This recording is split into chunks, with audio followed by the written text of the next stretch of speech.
बिस्मिल्लाहिर्रहमानिर्रहीम। अस्सलाम वालेकुम डियर स्टूडेंट्स, क्या हाल चाल है आप सबका। उम्मीद है कि आप सब खैरियत से होंगे। मेरी अल्लाह ताला से दुआ है कि अल्लाह ताला आप लोगों को हमेशा खुश खुरम रखे, शादाबाद रखे और दुनिया और आखिरत के हर इम्तिहान में कामयाबी अता फरमाए। आमीन सुम आमीन। डियर स्टूडेंट्स, आज हम क्लास 10 की इंग्लिश का यूनिट नंबर 11 ग्रेट एक्सपेक्टेशंस पढ़ेंगे। ग्रेट एक्सपेक्टेशंस चार्ल्स डिकन्स का नावल है। चार्ल्स डिकन्स इंग्लिश लिटरेचर के एक अजीम और मशहूर और मारूफ राइटर है जिन्होंने अपनी लाइफ में कई यादगार नावल लिखे। जब आप डिग्री क्लासेस में जाएंगे तो मज़ीद उनका लिटरेरी वर्क आपको पढ़ने को मिलेगा। ये नावल जो आपके सिलेबस में शामिल है, इसका मरकज़ी किरदार पिप है जो कि एक यतीम लड़का है। इस नावल में आपको ऑटोबायोग्राफिकल एलिमेंट भी मिलेगा, यानी राइटर ने अपनी ज़िंदगी के, अपने रियल लाइफ के जो हालात व वाक़यात हैं वो इस नावल में बयान किए हैं। क्योंकि जो पिप का बचपन है ना, जो इस नावल का मेन कैरेक्टर है, उसका बचपन चार्ल्स डिकन्स के बचपन की अक्कासी करता है। चार्ल्स डिकन्स के अपने बचपन की यादों की तरह छोटा पिप भी अपनी ज़िंदगी के इब्तदाई सालों में नाइंसाफ़ी के ख़िलाफ़ और बेहतर ज़िंदगी के ख्वाबों को पूरा करने में बेयारो मददगार दिखाई देता है। यानी कि वो नाइंसाफ़ी माशरे से ख़त्म करना चाहता है और अच्छी ज़िंदगी गुजारना चाहता है, लेकिन वो इस काबिल नहीं है कि ये दोनों काम कर सके। लेकिन जब पिप बड़ा हो जाता है और माशरे का एक मुफीद कारकुन और एक तालीम याफ्ता नौजवान बन जाता है और तालीम मुकम्मल करने के बाद वो एक अहम मुकाम पर पहुंच जाता है और यानी कि उसको कामयाबी मिल जाती है। इस नावल से जो हमें मॉरल लेसन मिलता है वो ये है कि ज़िंदगी में अहम मुकाम हासिल करने के लिए तालीम, मेहनत, दयानतदारी बहुत ज़रूरी है। ज़िंदगी के सफ़र में कभी भी अपने मोहसिनों को ना भूलें। अजीम मंसूबे और ख्वाब कभी भी ऐसे नहीं होते जैसा कि वो पहले दिखाई देते हैं। डियर स्टूडेंट्स, ये अच्छा खासा लेंदी लेसन है और मैं चाहती हूँ कि ज़रा जल्दी से ये वीडियो कंप्लीट हो जाए और मैं ज़रा स्पीड से पढ़ूँगी। तो आप अपनी जो टेक्स्ट बुक्स है वो अपने सामने खोल कर रखें और लेड पेंसिल भी अपने हाथ में रखें, क्योंकि मैं साथ साथ आपको डिफ़िकल्ट वर्ड्स के मीनिंग भी बताऊँगी। तो वो आप अपनी बुक के ऊपर ही लिखते जाएँ ताकि जब आप इसकी ट्रांसलेशन याद करने लगें तो आपको किसी किस्म की कोई डिफ़िकल्टी पेश ना आए और आप आसानी ये जो ट्रांसलेशन इनटू उर्दू का एक कंपलसरी क्वेश्चन है, एग्ज़ाम में आता है, उसकी आप अच्छी सी तैयारी कर सकें।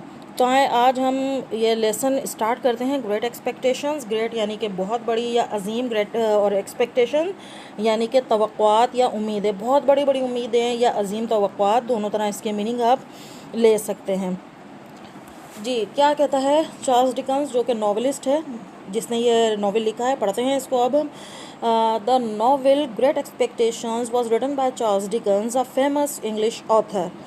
ये नावल है जो हम पढ़ रहे हैं और इस नावल का नाम है ग्रेट एक्सपेक्टेशंस और इसको लिखा था चार्ल्स डिकन्स ने, जो कि एक मशहूर अंग्रेज़ राइटर था, मुसन्निफ़ था। यानी इसका जो मुहावरतन या लफ्ज़ी तर्जुमा बनेगा वो ये है कि नावल ग्रेट एक्सपेक्टेशंस यानी अजीम तवक्कुआत एक मशहूर अंग्रेज़ मुसन्निफ़ चार्ल्स डिकन्स ने लिखा है। The story took place in England in the 19th century. 19वीं सदी में इंग्लैंड में ये कहानी वक़ू पज़ीर हुई या रूनुमा हुई। टुक प्लेस मानी रूनुमा होना, वक़ू पज़ीर होना। The main character is called Pip. Main character यानी जो मरकज़ी किरदार है उसका नाम पिप है। We read about his life from childhood to manhood. हम उसकी बचपन से जवानी तक उसकी ज़िंदगी के बारे में पढ़ते हैं इस पूरे नावल में। ये पूरा नावल जो मेन कैरेक्टर है पिप की लाइफ के गिर्द घूमता है। The story begins when pip was a lonely orphan. ये कहानी उस वक्त शुरू होती है जब पिप एक तन्हा यतीम लड़का था। लोनली मीन्स तन्हा, अकेला, ऑर्फन यतीम। He was brought up by his sister. Brought up का मतलब परवरिश की, उसकी परवरिश उसकी बहन ने की। She was very strict and hard with him. वो उसके साथ बहुत सख्ती बरता करती थी, बहुत सख्त गिर थी, स्ट्रिक्ट थी। हिज बेस्ट फ्रेंड वॉज जो, हिज सिस्टर्स हस्बैंड। उसकी बहन का शोहर जो JOE, जो उस आदमी का नाम है जो कि उसकी बहन का शोहर था, वही उसका बेहतरीन दोस्त था। He was kind and warm hearted. Kind मेहरबान, वार्म हार्टेड गर्मजोश। यानी जो उसकी बहन का शोहर था वो बहुत ज़्यादा मेहरबान और गर्मजोश इंसान था। He loved Pip as if he were his own son. वो पिप से मोहब्बत करता था जैसा कि वो उसका ही अपना बेटा हो। वन डे, एक दिन, Pip gave something to eat and drink to a prisoner who had escaped from prison। एक दिन का अब वो वाक़या बयान कर रहे हैं कि पिप ने कुछ खाने के लिए और पीने के लिए कैदी को कोई चीज़ दी जो कि कैद से फ़रार हुआ था। The man was recaptured by soldiers and taken away. लेकिन वो जो मफरूर कैदी था उसे सिपाहियों ने दोबारा गिरफ़्तार कर लिया और उसको वहाँ से ले गए। But he never forgot पिप्स kindness यानी मेहरबानी। लेकिन उस कैदी को जो सिपाही ले तो गए दूर वहाँ से उसको गिरफ्तार करके, लेकिन वो कभी भी पिप की मेहरबानी को भूल नहीं सका। लेटर, बाद में, Pip was told that he would be given a lot of money. बाद में पिप को बताया गया कि उसको बहुत सारी दौलत मिलेगी। This was so that he could receive a good education in London and become a better person.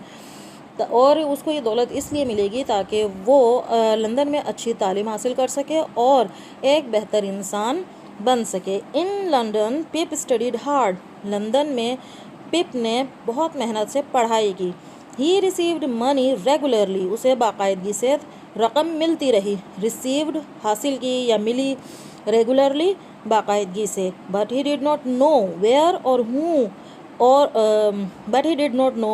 और हु इट केम फ्रॉम। लेकिन वो ये नहीं जानता था कि ये रकम कहाँ से आती है और कौन इसे देता है।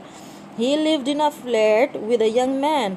वो एक फ्लैट में एक नौजवान आदमी के साथ रहता था। हु हैड लिटिल मनी, जिसके पास बहुत थोड़ी रकम थी या थोड़े पैसे थे या उसकी आमदनी बहुत कम थी। But who work for an insurance agent, लेकिन वो एक इंश्योरेंस एजेंट के लिए काम करता था। दे बिकेम फ्रेंड्स, वो दोस्त बन गए। आफ्टर सम ईयर्स, चंद सालों के बाद, Pip was visited by the prisoner. Pip से वो कैदी मिलने के लिए आया। whom he had helped as a child, जिसकी उसने अपने बचपन में मदद की थी।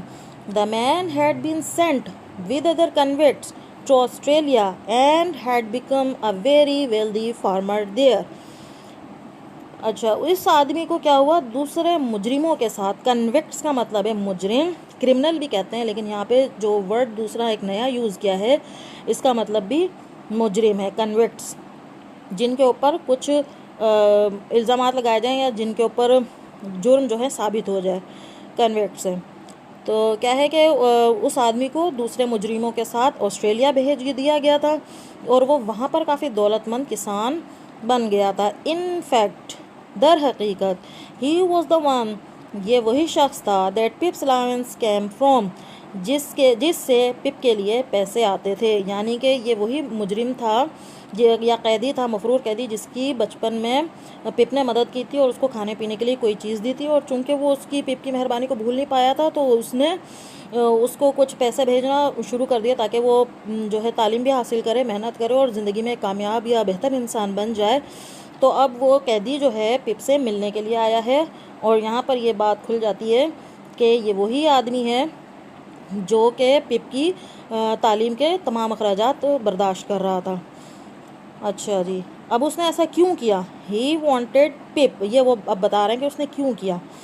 वो ये चाहता था कि Pip to have the advantages of education and money, although he was not a gentleman himself. Although यानी कि अगरचे वो खुद एक शरीफ आदमी नहीं था, लेकिन वो ये चाहता था कि पिप तालीम और दौलत से फ़ायदा उठाए। एडवांटेज, फ़ायदा, कौन चाहता था? वो प्रिजनर, जो उसकी खुफिया तौर पर माली इमदाद कर रहा था ताकि वो अच्छी तालीम हासिल कर सके। एक्चुअली, दर हकीकत या असल में या हकीकतन, कई मीनिंग है इस वर्ड के। He was still wanted by the police in England. दर हकीकत वो इंग्लैंड में पुलिस को अभी भी मतलूब था, यानी कि वो अभी भी मफरूर कैदी था और पुलिस से छुपता हुआ फिर रहा था और पुलिस उसको तलाश कर रही थी और उसको गिरफ़्तार करना चाहती थी। Pip and his friend decided that, Pip और उसके दोस्त ने फैसला किया कि London was too dangerous for the wanted man, कि लंदन उस मतलूबा शख्स के लिए ख़तरनाक है, बहुत ख़तरनाक है। टू डेंजरस, बहुत ख़तरनाक। They thought that Pip should take him abroad, उन्होंने सोचा कि पिप उसे बैरून मुल्क ले जाए या पिप को उसे बैरून मुल्क ले जाना चाहिए। एब्रॉड यानी बैरून मुल्क। As they attempted to board a ship, attempted यानी कोशिश की, टू बोर्ड सवार होने की, शिप बहरी जहाज़ में।